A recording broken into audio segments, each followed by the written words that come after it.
네, 안녕하세요. 영화는 꺼다놓은 보리자루 마냥 갖다 놓고 지랄만 하는 방송, 전문성과의 거리두기를 진행하는 방송, 소소한 지적 영화 최고로 하는 방송, 어디 영점, 어디서 영화는 좀 봤니, 진행, 제작, 연출, 기타 등등을 맡고 있는 빌바오입니다. 현재 시간 2023년 4월 13일 12시 30분 지나고 있네요. 네, 밤 12시 30분입니다. 오늘은 57번째 시간 영화 한산 리덕스를 다루겠습니다. 제가 녹음기를 새로 샀는데요. 녹음기를 왜 샀냐면, 친구들이랑 영화를 보고 이야기를 해보는 걸 많이 시도를 하려고 해요. 근데 그게 뭐 디스코드로 하는 방법도 있고 직접 만나서 하는 방법도 있는데, 직접 만나서 할 때는 녹음기가 있는 게 더 편하더라고요. 마이크가 더 있는 것보다는.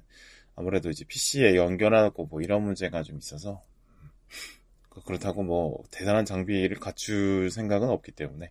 그리고 이 녹음기가 좋은 게 여기저기 가서 아무 데서나 녹음하기에는 이제 음향 같은 것들의 잡음을 잡아주거나 공간감을 잡아주거나 이런 거는 녹음기가 더 좋다는 생각이 들어서 녹음기를 하나 더 샀습니다. 글쎄요. 앞으로도 꾸준히 팟캐스트를 할 생각인데 뭐 영화를 잘 보든 안 보든 간에 친구들과 이렇게 영화 얘기해보는 게 꽤 재미있지 않을까 생각이 돼요. 보면 또 어려운 부분도 있겠죠. 혼자 하는 게 사실 제일 편하죠. 네. 만드는 시간도 좀 적게 들고 하는데, 그래도 뭐 새로운 자극을 위해서 항상 또 새로운 건 필요한 것 같습니다. 그런 의미에서 녹음기를 샀어요. 뽕을 좀 뽑을 수 있게 좀 열심히 해봐야겠습니다. 자, 그리고 한산은 저는 오늘 얘기할 건데, 한산 제가 작년에 영화관에서 2번 봤거든요. 근데 이번에는 넷플릭스에서 리덕스 버전으로 봤어요. 리덕스 버전이 훨씬 좋더라고요. 뭔가 이순신에 대한 묘사가 늘었어요. 그리고 감정이입하기 더 좋죠. 그것 때문에. 그래서 원래 개봉판에 의문이 들었던 부분들이 분명히 있었는데 그런 것들이 좀 해소가 됐습니다. 뭐 뜬금없는 준사의 어떤 변심이랄지 뭐 그런 부분들이 뭐지? 뜬금없다 이런 얘기들이 좀 있었는데, 근데 이게 잘라나간 장면들 때문에 좀 이해가 덜 됐던 부분이 있는 것 같아요. 그래서 한산을 다시 보실 분 생각이 있으시다면 리덕스를 보시는 걸로 추천을 드리겠습니다. 그리고 이 영화가 전반적으로 이 마지막에 클라이막스를 향해 달려가는 영화인데, 그 클라이막스의 감동을 더 전하기 위해서는 앞에 전반부의 디테일이나 설명들이 더 좋아야겠죠. 그게 잘 추가가 됐다고 생각합니다. 자, 오늘은 영화 한산 리덕스를 얘기하면서 명량과의 차이점에 대해서 좀 얘기를 하고, 또 클라이맥스를 향해서 많은 것들을 이제 쌓아둔 이 영화의 구조에 대해서 한번 얘기를 해보도록 하겠습니다. 일단은 이 영화는 클라이맥스를 향해 모든 것을 정렬해 두는 영화예요. 그러니까 이 많은 영화가 사실 이제 결말에 빵 하고 감동을 주기 위해서 시도를 하죠. 근데 이 영화는 단점이 하나 있습니다. 결과를 미리 알려주고 시작하는 영화라는 거예요. 실화의 바탕을 두고 있으니까. 근데 이 영화가 이제 조선군의 승리로 끝난다는 건 모두가 알고 있지만, 그럼에도 그 마지막 장면, 마지막 조선의 배들이 적을 향해 서 있다가 90도를 선회한 뒤에 포를 일제히 발사하는 이 장면, 그리고 왜군의 배가 다 부서지는 이 장면을 위해서 달려가는 영화인데, 근데 이게 이렇게 이긴다는 걸 모두가 알고 있잖아요. 역사적 사실이니까. 그럼에도 감동을 주기에 충분했습니다. 왜냐면 그 과정을 꽉꽉 채웠기 때문이라고 생각해요. 그러니까 이 한 문장으로 사실 기억이 될 거란 말이죠. 그 한산 대첩이라는 것이. 짧게 설명을 해보자면 이순신이 하객진과 거북선을 이용해서 수많은 외선을 격침시키는 대승을 거뒀다라고 정리가 될 텐데, 이 문장을 이 문장 안에 표현되지 않는 그 사람들의 노력, 지혜, 전략, 전체적인 전황, 어떻게 배들이 움직였고, 기동했고, 포를 어떻게 쐈고, 이런 것들은 포함되지 않죠. 그러니까 사람들의 기억은 대부분 단순한 디테일들은 다 날아가고, 단순한 형태의 문장으로만 기억이 남을 테니까. 그러나 이 영화를 보게 되면, 이 문장으로 이 역사적 사실을 기억하는 것이 아니라 잘 만든 영화로 기억하게 되게 되는 거겠죠. 더 풍부한 디테일과 감정과 이미지로 기억을 할 수 있게 되는 것 같습니다. 그러니까 실화를 영화로 재현한다는 것이 사실 그런 의미가 있는데, 이 영화는 사실 그런 걸 잘 해낸 영화라고 저는 봤어요. 이게 영화를 설명을 할 때 이 전황을 충분히 설명을 많이 했는데, 네, 광교산에서 승리한 와키자카 얘기도 하고, 평양선에서 의주로 도망가려고 하는 선조 얘기도 하고, 전라도를 차지해서 식량을 확보해야 되는 외에 전략적인 가치의 판단 이런 것도 얘기를 하고, 전주성과 전라 자수영을 지켜야지 전라도를 지킬 수 있고, 전라도를 지켜야 나라를 지킬 수 있다라는 걸 설명해 주는 것도 나옵니다. 그러니까 결말을 모든 관객이 알고 있다는 그 단점을 이렇게 과정과 디테일을 풍부하게 실어서 이겨내는 거죠. 그리고 그러기에 신화의 힘을 얹어서 이 결말을 알고 있다는 단점을 이겨내고 있는 것 같습니다. 자, 이 한산대첩의 의미를 풍부하게 만들어진 장치들로 수성이라는 단어를 가져왔고, 그 다음에 거북선에 대해서 자세히 설명했고요. 그리고 이순신의 말을 줄였어요. 이 세 가지를 통해서 한번 얘기를 해볼게요. 자, 이 영화를 관통하는 단어가 수성입니다. 이 수성을 할 것이냐 말 것이냐를 논쟁하는 장수들이 나오죠. 수성하자라는 분위기는 원균이 대변하고, 하지만 이 가치를 충분히 이해하지만 수성만으로는 이길 수 없다라고 생각하는 고민하는 이순신이 나옵니다. 그러니까 수성을 할 것이냐 아니면 공격에 나설 것이냐 이걸 떠나서 지금의 벌어질 전투가 매우 중요하고 하기 때문에 단순히 병력의 보존만 생각할 수 없다라는 상황인 거를 잘 보여주는 거죠. 앞에 전황이나 전반적인 임진왜란 전체의 전세를 설명해 주는 걸로요. 수성하면 열세를 드러내지 않기 때문에, 전력의 격차를 드러내지 않기 때문에 생존할 수 있는 시간은 늘어날 겁니다. 왜냐하면 공세를 하려면 사실 몇 배의 더 많은 전력이 필요하니까요. 그러니까 못하는 팀일수록 더 내려와서 수비하는 걸 축구에서, 근데 어영담이 이렇게 얘기해요. 와키자카는 수성하지 않고 수성했다, 이런 얘기를 합니다. 공격과 수비를 구분하는 것이 중요한 게 아니라 가장 적절하고 효율적인 선택을 하려고 하는 그 노력이 중요하다고 얘기하는 것 같았거든요. 수성이 이제 전세상으로는 불리해 보여서 당연해 보이지만 적절한 전략과 상황 판단 그리고 확실한 전투를 해낸다면 수성보다 효과적인 공격을 통해서 수성으로 얻으려 했던 효과를 얻을 수 있다라고 생각하는 것 같습니다. 자, 패배해서 배운 이순신을 또 보여줘요. 그러니까 이순신이 수군에 들어가기 전에 북방의 녹둔도에서 근무를 했었는데, 그때 녹둔도 패전의 얘기를 이제 보여주는 거죠. 이민족을 열심히 추격하다가 적이 갑자기 돌아서서 수비를 하면 마치 벽에 부딪힌 듯한 느낌을 받은 기억이 있는 겁니다, 이순신에게. 그래서 이거를 굳이 설명을 해줬기 때문에 영화에서 이순신은 그러니까 공격적으로 수성을 활용할 수 있다라는 거를 좀 이해를 한 거죠. 그래서 이순신은 좀 폭넓은 이해를 했던 것 같습니다. 수성이냐 공세냐 이건 상황 판단에 따라 선택해야 되는 것이지 정답을 정해놓고 들어갈 필요는 전혀 없는 것이죠. 방어가 가장 유리한 상황이라고 하면 그때 가서 방어를 하는 거고, 공격이 유리하다고 생각하면 공격을 하는 것이 최선이라는 거지, 뭐 공세를 할 것이다, 수성을 할 것이다 라는 걸 미리 정해놓고 들어가면 유연하게 대처를 하지 못하기 때문에 최선의 결과를 가져올 수 없다, 이런 판단을 한 것 같습니다.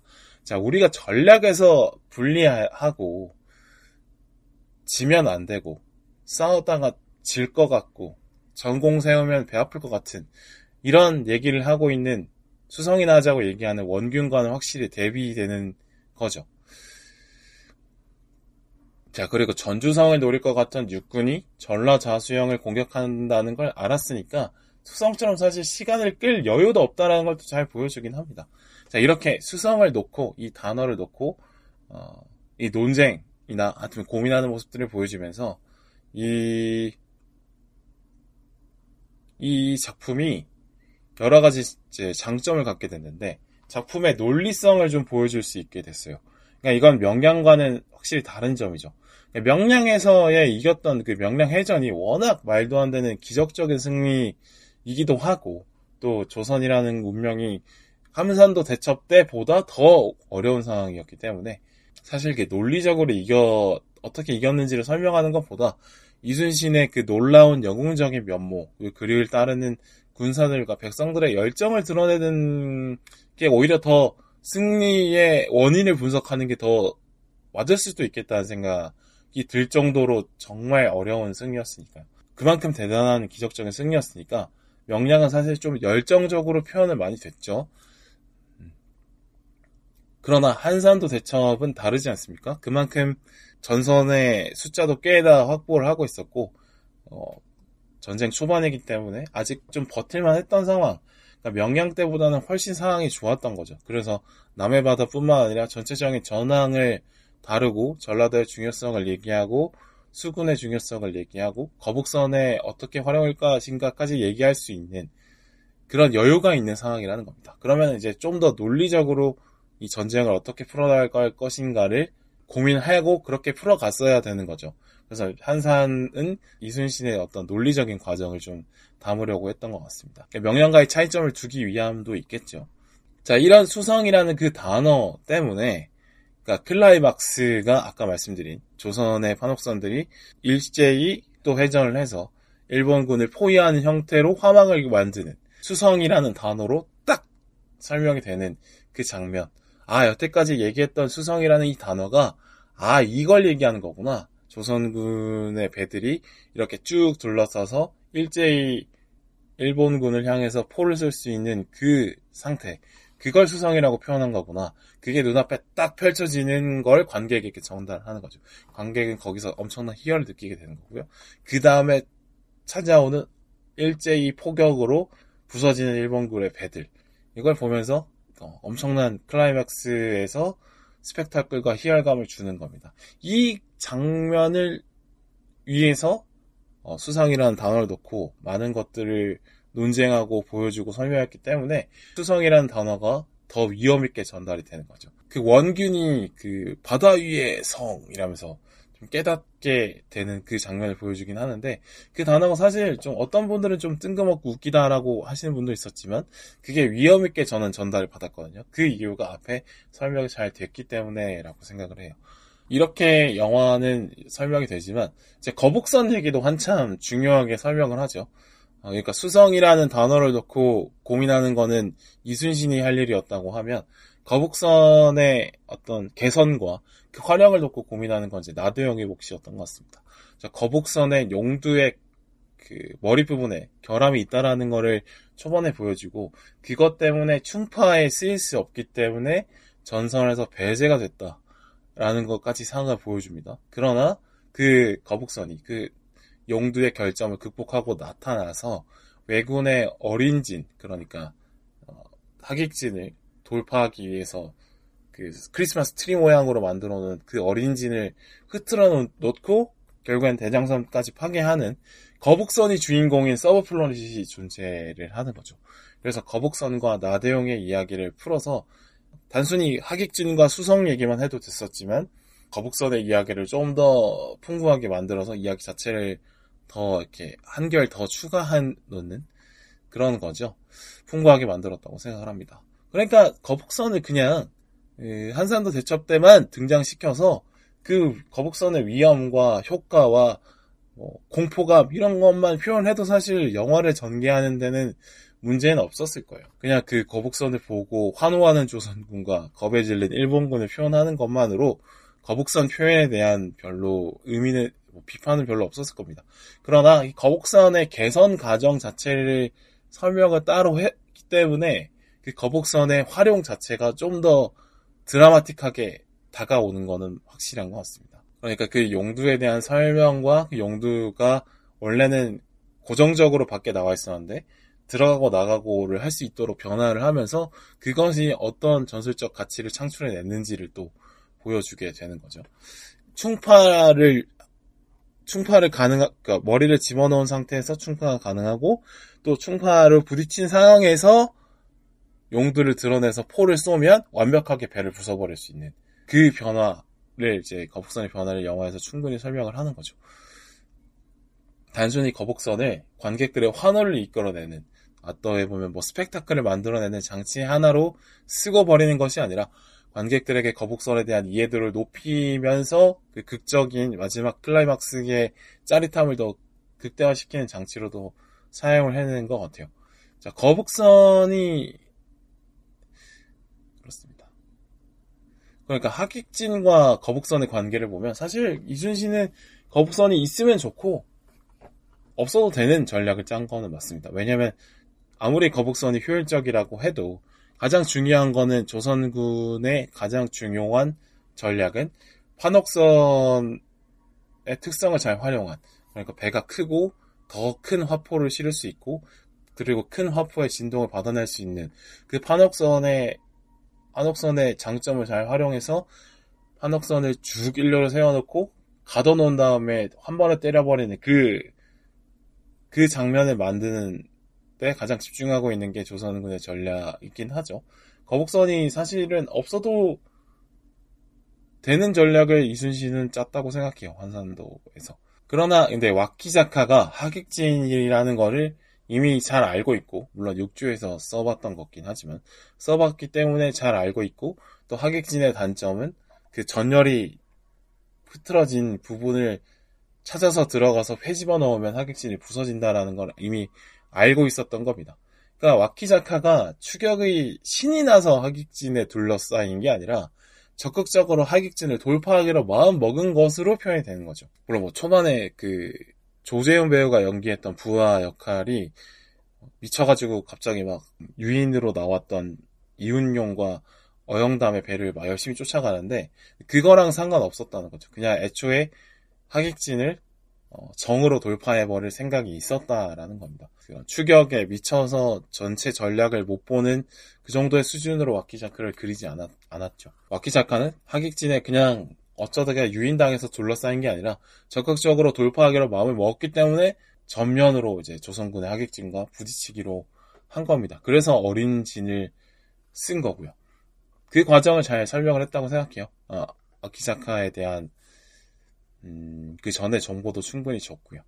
묘사도 충분히 능력 있는 장수라는 걸 또 보여주죠. 근데 만약에 와키자카의 판단이 저는 어린 진을 통해서 하객진을 돌파하는 것 자체가 틀린 판단이 아니었다라는 걸 저는 영화에 충분히 보여준 것 같아요.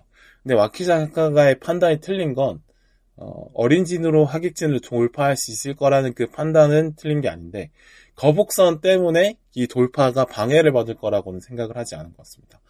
거북선이 전장에 등장하지 않을 거라고 확신해버린 것이 문제지 하객진을 돌파하기로 마음먹은 것은 틀린 선택이 아니라는 걸 영화에서 표현을 해줬거든요.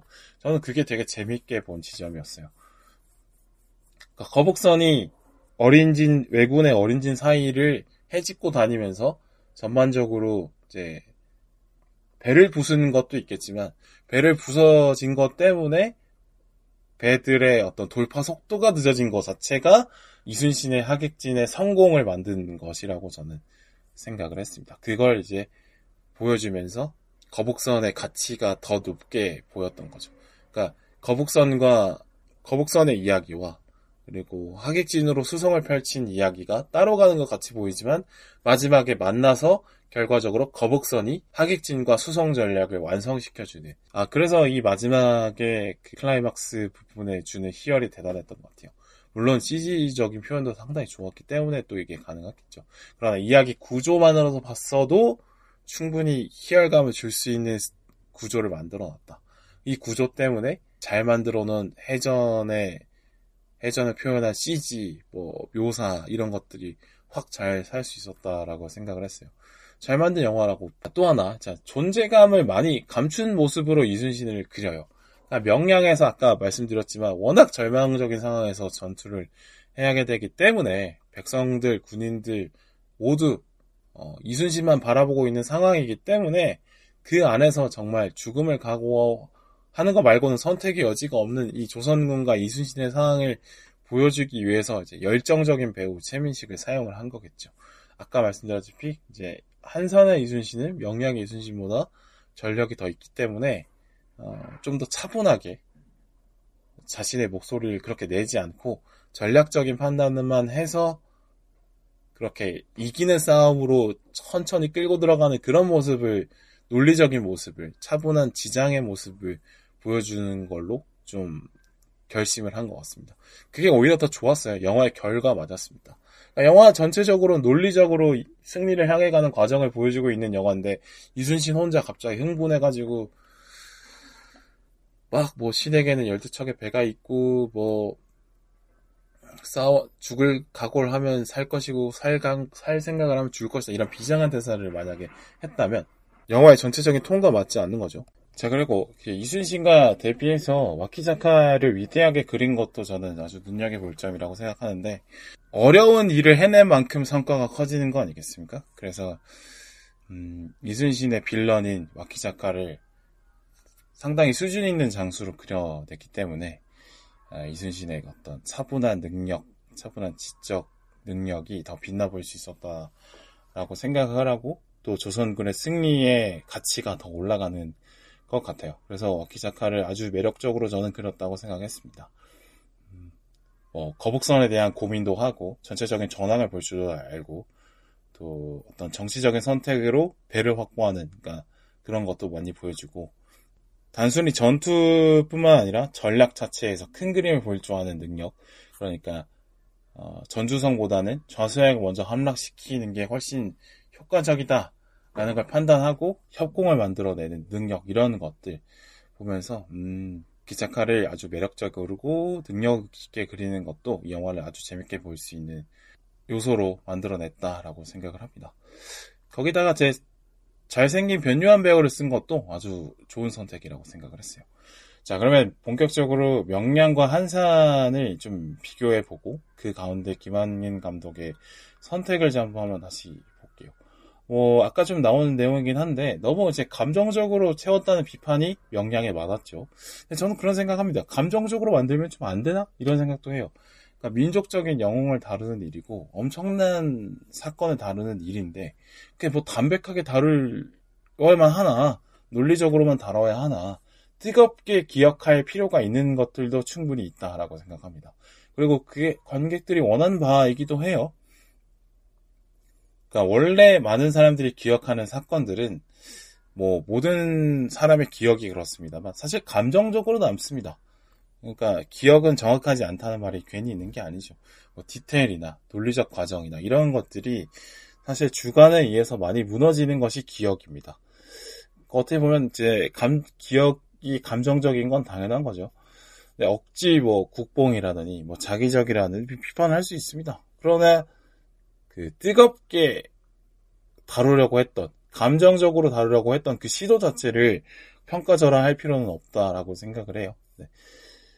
연애를 예를 들어서 설명을 해보자면, 뜨거운 연애가 논리적으로 만들어집니까? 논리적이지 않기 때문에 연애가 뜨거울 수 있는 거죠. 차갑게 고민하고 이성적으로 판단하는 것이 연애가 아닌 것처럼. 그리고 살면서 이성적인 판단, 중요하지만 그건 사실 국지적인 부분에서나 이성적 판단이 가능하지, 큰 결정은 사실 어차피 앞을 보는 게 정확하지 않기 때문에 항상 감정적인 선택으로 갈 수밖에 없습니다. 그래서 감정적이라는 것에 대해서 너무 폄하할 필요는 없다라고 생각을 합니다. 그리고 이제 명량이라는 것이 1700만의 관객이 든 영화예요. 못 만들었다고 하면, 재미가 없었다고 하면, 아무리 상영관을 밀어주고 해도, 국뽕 영화라고 해도 안 봅니다.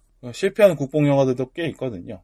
그러니까 많은 숫자의 관객이 본 영화에 대해서는 분명히 존중하는 마음이 필요하죠. 물론 많은 영화를 보고 글을 쓰고 고민하고 하는 분들의 입장에서는 많은 어떤 좋은 영화들을 눈에 담고 계시기 때문에 명량이 부족한 모습이 보이는 건 분명히 당연합니다.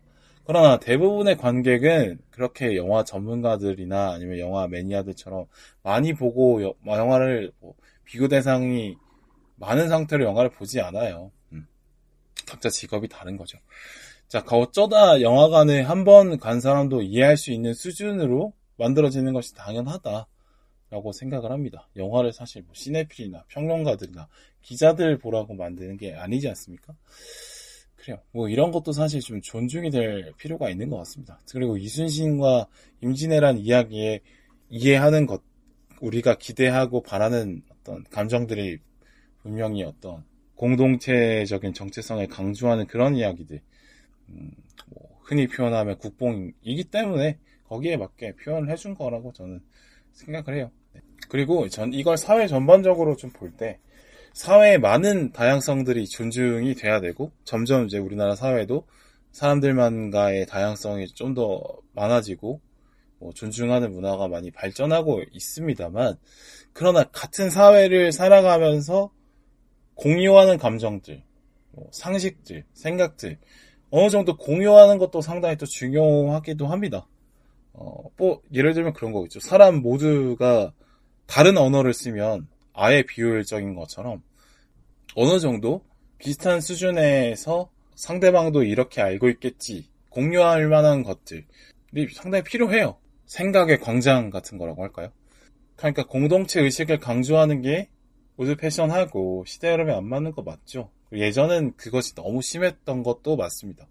요즘에는 그게 좀 덜하고 다양성을 존중하는 방향으로 가는 것도 맞지만, 그러나 우리가 서로 같은 역사를 공유하고 있고 같은 사회에 살아가는 구성원이라는 걸 잊지 않도록 공통점을 부각시켜 줄 만한 작품도 저는 필요하다고 생각을 해요. 그러니까 서로 같아져야 돼, 이것만 말하는 것도 사실 성숙하지 못한 거고, 우리는 전부 다 다르니까 다 이해해줘 라고 말하는 것도 성숙하지 못한다고 생각합니다. 항상 성숙은 모순됨을 이해하는 게 성숙이라고 저는 생각을 하거든요. 연애를 놓고 보면 연애 초기에 어떤 뜨거움, 설렘만 이야기할 수가 있지만, 또 사랑의 식어감, 그리고 이별의 과정 속에서 상대방을 이해하고 담담하게 보내주는 것도 연애를 이해하는 것의 한 면이잖아요. 그리고 모든 인간을 사랑함에 있어서 저 사람의 단점은 뭐고 장점은 뭐지만 그럼에도 좋아하는 게 진짜 사랑이고 성숙된 사랑인 것처럼요. 항상 앞뒷면을 모두 이해하는 것이 사실 성숙된 자세인데, 그러니까 다양성을 존중하는 것도 이해하는 것도 필요하고, 모두가 어떤 공통의 정체성을 가져야 되는 것도 이해하는 것이 필요하고, 그것이 성숙된 자세라고 저는 생각을 합니다. 그런데 유독 이제 인터넷 상에서 영화를 다루는 어떤 영화에 대한 여론들을 볼 때 항상 이제 국뽕을 얘기하면 이제 좀 저평가당하고 무시당하고 이런 것들이 많이 있어요.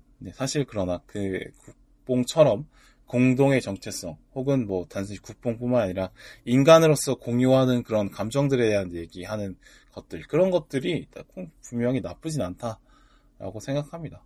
우리가 모두 이 사회에 살아가는 사람으로서 일체감을 느끼는 것도 충분히 필요한 일이라고 생각을 해요. 근데 요새는 좀 너무 이런 것들에 대한 반발심만 좀 남아있지 않나? 뭐 이런 생각도 해봅니다.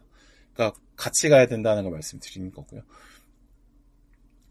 자, 사실은 이제 명량처럼 한산도 뜨겁게 갔어도 저는 흥행이 됐을 거라고 봐요. 왜냐면 이제 일단은 다 떠나서 뭐 이게 이야기를 떠나고 뭐 민족적인 감정 떠나고 역사 얘기 떠나서 그냥 그 본격적인 영화 후반부의 전투씬만으로 봐도 영화관에서 표를 사서 볼 만한 값은 충분히 하는 영화라고 생각을 했습니다. 그만큼 전투씬을 잘 만들었다고 저는 생각해요. 그리고 뭐 한산도 대처 모르는 사람 없으니까, 또 기본적인 민족 감정이 또 있으니까 요새 또 뭐 명량처럼 뜨겁게 갔어도 한산처럼 차분하게 가지 않아도 흥행이 됐을 거라고 저는 믿습니다.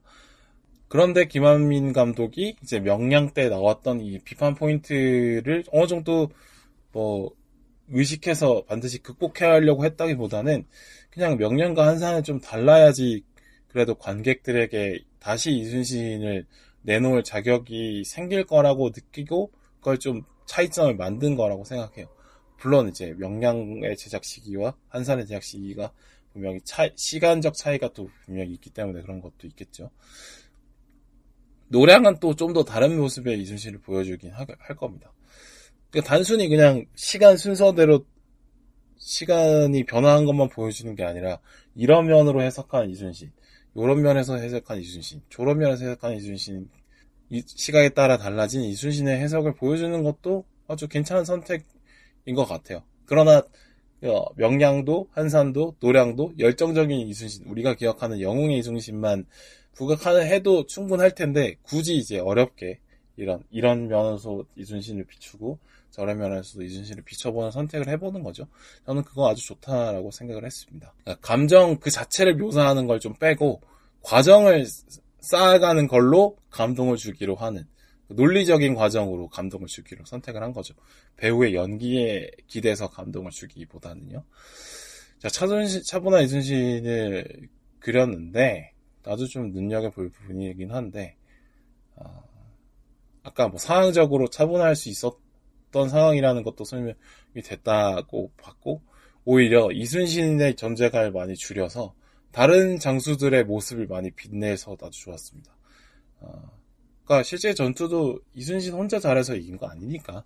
그러니까 뭐 어영담 장군, 이윤용 장군, 정훈 장군, 나대용 장군처럼 아주 개성이 있고 각자 역할이 다른 아주 멋있는 장수들이 표현한 것도 아주 좋았고요. 그리고 메시지 전달하는 것도 이순신이 하지 않고 오히려 메시지 쪽은 준사나 황박 쪽으로 좀 바꿔놓는 것도 아주 재밌었어요. 그러니까 의와 불의의 싸움이 뭔지에 넣고 고민하는 준사의 모습을 보면서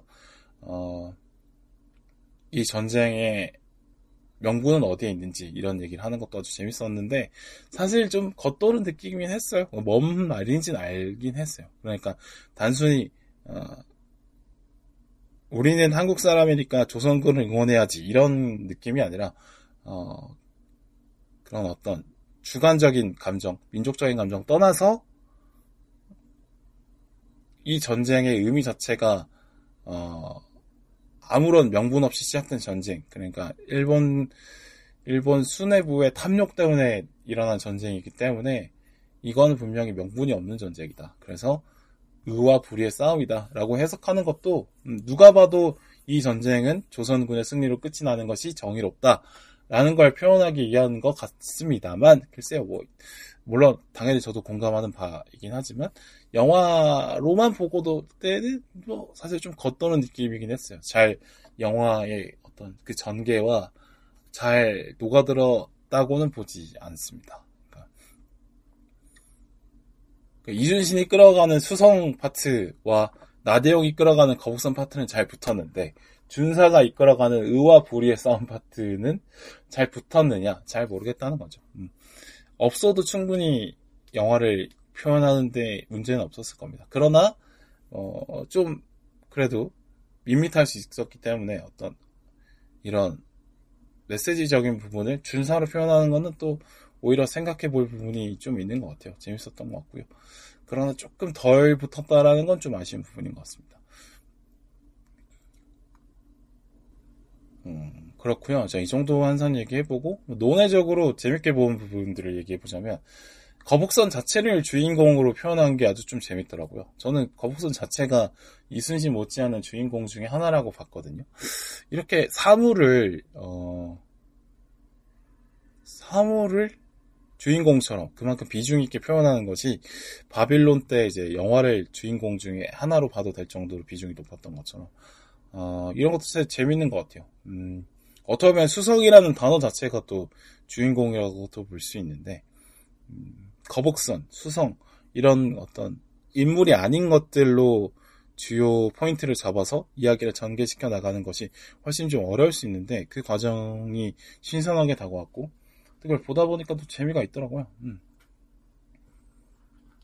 오히려 좀 감정이 빠져서 더 논리적으로 볼 수 있어서 더 좋은 것 같기도 하고 아주 신선하게 봤고 또 왜군 장수들도 그냥 보면 흔히 임진왜란물에 나오는 대부분 뭐 탐욕과 살인 욕구에 미쳐있는 어떤 광인들로 묘사하는 게 아니라 그냥 그 사람도 군인의 한 사람으로서 장수로서 생각을 정리하고 전략을 짜는 사람들로 묘사됐다는 것도 오히려 좀 재밌게 볼 수 있는 지점이었어요. 그러니까 뭐 나치는 전부 다 나쁜 놈, 괴물들 이렇게 묘사할 수도 있지만 그러는 것보다는 이 사람들도 사람이고 어떤 구조 속에서 최선을 다하고 있는 사람이라는 걸 보여주는 것도 아주 신선한 면이 아니었을까. 그리고 이제 김한길 감독에 대한 얘기를 하자면 뭐 최종병기활이나 명량에서는 뜨거워지는 역사물 만드는구나. 일반 대중들이 원하는 게 뭔지를 아는 사람이구나를 생각은 했는데 이제는 이제 좀 더 큰 그림을 보여줄 수 있는 능력도 갖춘 감독이 됐구나를 좀 생각하게 됐고요. 물론 뭐 인과관계가 막 무르르듯이 이어지거나 뭐 설명이 쉽게 이해되거나 그런 느낌은 아니었습니다만 이렇게 한산도 전투를 놓고 임진왜란 전체의 느낌을 보여주는 시도는 아주 좋았다라고 생각을 했습니다. 맥락을 설명하는 부분이 아주 좋았어요. 항일의식, 민족의식이 고취되지 않아도 임진왜란 영화가 충분히 재밌을 수 있구나를 보게 되는 거는 아주 재밌었고 김한림 감독이 잘한 부분이 아닐까 생각을 합니다. 자, 이 정도로 영화에 대한 얘기를 해봤고요. 댓글 및 후원 소개하면서 마치도록 하겠습니다. 자, 리바운드 번외편에 올라온 댓글 먼저 보겠습니다. 소대가리님이 해설자가 경기장에서 중계를 해주는 느낌이다. 영화의 배경이 되는 이야기도 아주 재밌게 잘 들었다 라고 해주셨고, 나이트 시네마님도 현장감 제대로다 이렇게 표현해주셨는데, 일단 뭐 즉흥적으로 한번 해봤어요. 제 리바운드에 대한 애정이 좀 있다 보니까 분명히 농구와 아마농구에 대한 지식이 더 있으면 재밌을 것 같아서 급하게 한번 만들어봤고, 뭐 지금은 제가 아마농구 잘 안 봅니다만 한참 또 챙겨봤을 때가 있어가지고 이거 지식을 좀 정리를 해서 풀어봤습니다. 가끔 이런 걸 또 시도할 만한 거리가 있으면 또 해보면 좋을 것 같아요. 네. 어차피 핸드폰으로도 녹음이 어느 정도 수준 있게 되기 때문에 해봐도 되지 않을까 싶은 생각이 듭니다. 자, 그리고 에어편에 무한단물님이 댓글 남겨주셨는데, 첫 인출 빨리 하시길 바라면서 캐시 털어 넣었다. 그리고 업데이트 소프트가 좋다. 이렇게 해주셨어요. 그리고 뭐 에어가 호평이 아니라 좀 비판적인 시각이 들어서 좋았다. 이런 얘기 해주셨는데, 일단 뭐 후원해주셔서 감사하고요. 진짜 좀 있으면은 그 인출 가능 금액에 도달할 것 같아요. 그러면은 제가 역사적으로 치킨을 맛있게 시켜먹도록 하겠습니다. 네. 자, 감사합니다. 그리고 나이트 시네마님이 에어가 너무 결과론적인 이야기 같아서 감흥이 없었다 이런 얘기 해주셨는데, 저도 뭐 비슷해요. 사실 에어가 가장 중요한 거는 그 조던 어머님의 현명한 협상 전략이었던 거지, 그 전에 뭐 주인공들이 쌓아왔던 이미지 변화, 브랜드 변화는 글쎄요, 크게 중요했나 이런 생각이 듭니다. 그리고 소대가리님이 신선한 관점이 좋다라고 하셨는데, 이제 소대가리님은 에어 재밌게 보신 것 같더라고요. 저는 좀 재밌게 봐서 좀 신선하게 느껴지신 것 같습니다. 네, 뭐 소대가리님이 영화 재밌게 보시고 아주 분석력 있으시고 지식도 많으시고 다 되게 존경할 만한 분인 거 제가 알고 있는데, 영화를 보는 그 느낌이 확실히 다르긴 한 것 같아요. 소대가리님이 재밌게 본 영화는 저는 좀 지루하게 보는 것 같고, 제가 좀 재밌게 보는 부분은 이제 소대가리님의 입맛에 좀 안 맞는 것 같긴 해요. 뭐 그런 게 또 재미죠. 또 서로 존중하고 있으니까 전혀 문제는 없는 것 같고, 앞으로도 이제 영화에 대한 얘기 같이 나왔으면 좋겠습니다. 그리고 제 길복슨 편의 댓글입니다. 그놈이다요님이 멋지다 이렇게 댓글 달아주셨고 감사하고요. 그리고 나이트 시네마님이 매거진으로 비유한 거 아주 좋다, 끝내준다 이렇게 해주셨는데, 글쎄요, 이거 하나 얻어 걸린 거죠. 근데 네, 그래요. 생각해보니까 잡지라는 표현이 다시 생각해도 딱 맞는 것 같습니다. 전도연의 이런저런 모습 다 보여주는 어떤 뽕을 뽑는다고 하죠. 그래요. 잘 만들어진 영화라고 생각하고, 소대가리님이 장점 파악을 잘 해냈다라고 생각을 합니다라고 말씀하셨는데, 소대가리님은 길복슨 뭐 그저 그렇게 보신 걸로 제가 기억하는데, 장점을 잘 못 느끼셨겠죠. 근데 저는 장점을 많이 파악하고 설명을 했으니까 이렇게 댓글 달아주시면 이렇게 댓글 소개 마치고요. 이제 녹음 마무리 해보도록 하겠습니다. 감사합니다.